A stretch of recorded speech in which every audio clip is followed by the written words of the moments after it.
నమస్తే, నేను రాజేశ్వరి. ఈ ఖుషి కుమార్ గుప్తా ఇట్లా ఎండకు కూర్చుంటుంది, కొంచెం లైట్గా, మరీ ఎండకు కూర్చుంటలేదు. చూడండి, కొంచెం ఇంకో ఇక్కడ కొంచెం ఎండ వచ్చిందా, అట్లా లైట్గా అనమాట, తగలక కూర్చుంది. ఇప్పుడు మార్నింగ్ అయింది కదా, లేచి కూర్చుంది, కొన్ని పాలు తాగింది, కూర్చుంది. అవునా, సరే సరే. బాగాలేదా? నీరసంగా ఉన్నవే, మందులు తీసుకురాగానే ముఖమంతా మార్చేసుకుంటుంది. నేను కూర్చున్నాను, వచ్చేస్తుంది నా దగ్గరికి. నేను మెంతులు నానేసుకున్నా, మీకు చూపించలేదండి. ఇగో మెంతులు ఎట్లా వచ్చినాయి చూడండి, మంచిగా వచ్చినాయి. ఇంకా ఇంకా కొంచెం మట్టి అంతా పడిపోతుంది, ఇంకా 2-3 రోజులు అయితే.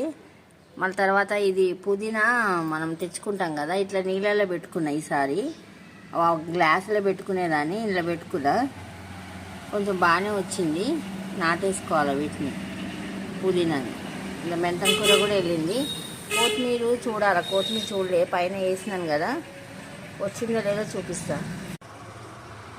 ఇందులో పైన పిట్ట ఒకటే తింటుంది, ఒకటే ఉంది.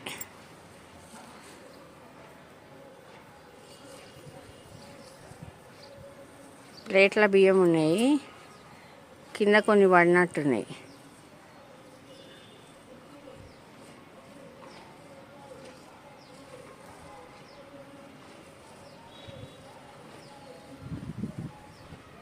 పావురాలు కూడా వస్తాయి, పావురాలు కూడా వచ్చి వెళ్ళిపోయినట్టున్నాయి.